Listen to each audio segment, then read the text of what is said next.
Olá, meu nome é Maurício Pérez e hoje vou falar sobre o papel do advogado no inventário extrajudicial ou em cartório. Claro que vou aproveitar e dar uma visão geral sobre o Instituto.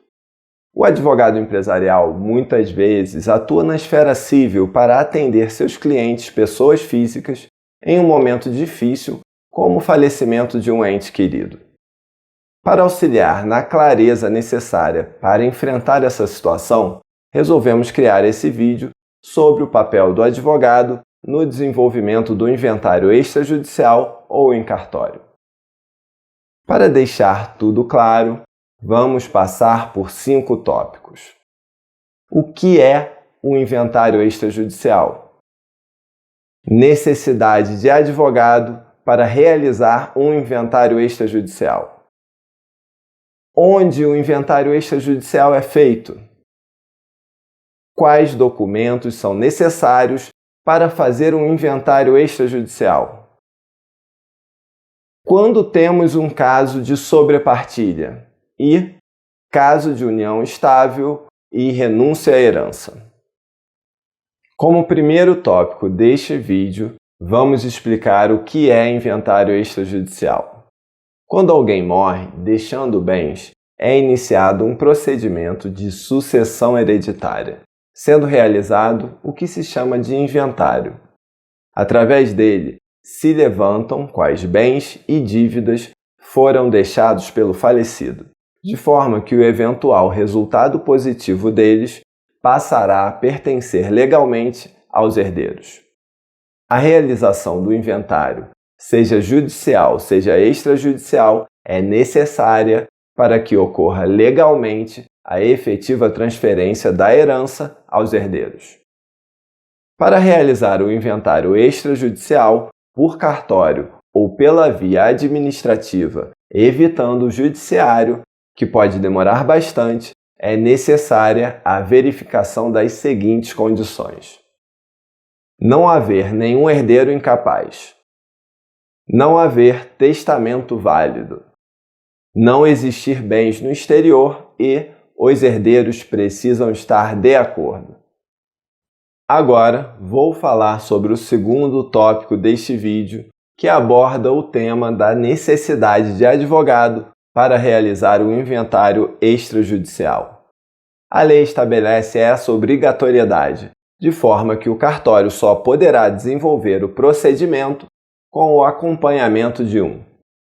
Por isso, cuidado se um contador ou outra pessoa que não é advogada está se oferecendo para fazer seu inventário extrajudicial. Ela está tentando exercer a profissão de forma irregular. É importante salientar que os herdeiros podem ter advogados distintos, mas o inventário extrajudicial pode ser conduzido por apenas um advogado. No entanto, não há nada de errado em ter uma consultoria jurídica particular sobre o seu caso específico. Por isso, se você está em meio a um inventário extrajudicial, não se irrite com o seu parente que quer um advogado próprio.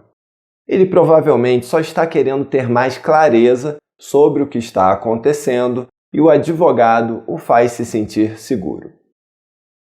Quando você vai fazer algo que pode ser extremamente complicado, encontrar um profissional competente é essencial. Afinal de contas, a maior parte das famílias que eu conheço não precisa de mais confusão, ainda mais em relação a bens. Bom, no terceiro tópico deste vídeo vou explicar onde o inventário extrajudicial é feito. Não se aplicam ao inventário extrajudicial as normas de competência estabelecidas no Código de Processo Civil. Por isso, ele pode ser feito em qualquer cartório de notas. Isso independente do domicílio das partes, do local onde estão localizados os bens ou mesmo o local em que o óbito ocorreu. Isso é bom, pois você pode realizar o procedimento com um cartorário que você tenha confiança. Além disso, estimula alguma concorrência entre os cartórios, o que acaba acarretando uma melhora nos serviços. Chegamos agora ao quarto tópico, onde vou enumerar quais documentos são necessários para fazer um inventário extrajudicial. Papel e caneta na mão. Vamos lá? Documentos do falecido: RG, CPF, certidão de óbito, certidão de casamento atualizada até 90 dias e escritura de pacto antinupcial se houver, certidão comprobatória de inexistência de testamento expedida pelo Colégio Notarial do Brasil através da SENSEC, certidão negativa da Receita Federal e Procuradoria-Geral da Fazenda Nacional, documentos do cônjuge, herdeiros e respectivos cônjuges, RG e CPF, informação sobre profissão, endereço, certidão de nascimento, certidão de casamento dos cônjuges, atualizada até 90 dias. Documentos a serem apresentados pelo advogado: carteira da OAB, informação sobre estado civil e endereço do advogado, informações sobre bens, dívidas e obrigações, descrição da partilha e pagamento do imposto. Documentos relativos a imóveis urbanos: certidão de ônus expedida pelo Cartório de Registro de Imóveis atualizada até 30 dias, carnê de IPTU, certidão negativa de tributos municipais incidentes sobre os imóveis e declaração de quitação de débitos condominiais. Documentos em relação a bens que são imóveis rurais: certidão de ônus expedida pelo Cartório de Registro de Imóveis atualizada até 30 dias, cópia autenticada da declaração de ITR, que é o Imposto sobre a Propriedade Rural, dos últimos 5 anos, ou certidão negativa de débitos de imóvel rural emitida pela Secretaria da Receita Federal do Ministério da Fazenda. Certificado de Cadastro de Imóvel Rural, o CCIR, expedido pelo INCRA. Documentos em relação a bens móveis: documento de veículos, extrato bancário, certidão da junta comercial ou do cartório de registro civil de pessoas jurídicas e notas fiscais de bens e joias, etc. Quanto ao imposto: o imposto devido, que é o imposto de transmissão, causa-mortes e doação, o ITCMD, deve ser pago e o documento comprobatório também vai ser juntado ao inventário extrajudicial. Seu pagamento deve ser feito em até 180 dias da data do óbito para que não incida multa. Como quinto tópico desse vídeo, vamos falar sobre quando temos um caso de sobrepartilha. Bom, caso o inventário tenha sido encerrado e os herdeiros descobrirem que havia algum bem que não foi inventariado e, portanto, dividido, é possível fazer a sobrepartilha.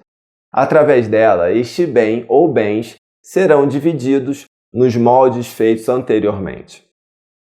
É possível fazer a sobrepartilha via escritura pública, sendo observados alguns requisitos: herdeiros maiores e capazes, consenso entre os herdeiros quanto à partilha dos bens, inexistência de testamento desde que não esteja caduco ou revogado, exceto se houver prévia decisão judicial autorizando o inventário em cartório e participação de um advogado.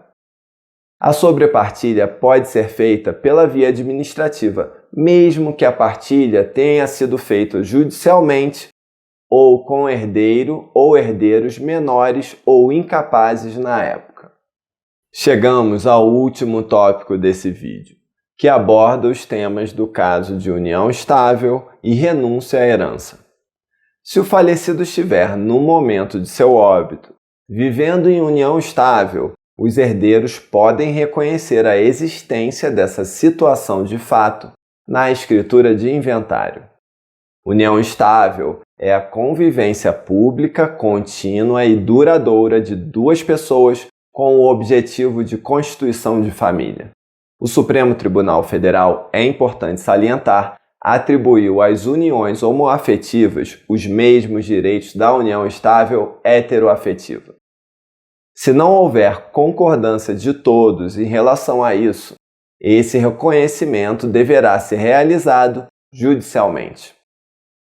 Quanto ao último ponto, é possível, caso o herdeiro assim entenda, renunciar à herança. Os direitos relativos ao seu quinhão serão distribuídos igualmente entre os demais herdeiros, caso existam. Se ele quiser que os direitos fiquem para um herdeiro, não é caso de renúncia, mas de doação. Vamos agora, para fechar, dar uma conclusão sobre o papel do advogado no inventário extrajudicial ou em cartório. Gente, já vi muita coisa acontecendo em inventário, mas eu nem vou entrar em detalhes. O que eu posso dizer é que essa é uma das situações nas quais o advogado, empresarial ou não, precisa entender um pouco de psicologia. Se algo não ficar claro para todos, muito possivelmente vai dar briga e uma família pode se despedaçar. O advogado precisa estar atento para as emoções envolvidas, explicando com muito cuidado. O excelente profissional vai fazer de tudo para que os herdeiros, que muitas vezes vão ter dificuldades para entender a partilha e a divisão de quinhões, se sintam seguros. Vou falar que pode ser um desafio e geralmente não é algo linear. Pode ter aquele herdeiro que não só fica confuso, mas confunde boa parte dos demais. Por isso, acho importante reunir todo mundo ao menos uma vez, de modo que as dúvidas de um sejam ventiladas entre todos. Conclusão: não deixe de procurar um bom advogado, até para proteger sua família desse tipo de problema. Gostou desse vídeo sobre o papel do advogado no inventário extrajudicial ou em cartório? Dê sua opinião, compartilhe e acesse nosso blog para ler o artigo na íntegra, com as referências e outras informações. O link estará abaixo na descrição. Se quiser acrescentar alguma coisa ou pedir algum tema específico, fale nos comentários. E não deixe de se inscrever no canal e clicar no sininho para ter acesso a outros temas do direito empresarial e da prática da advocacia empresarial. Obrigado!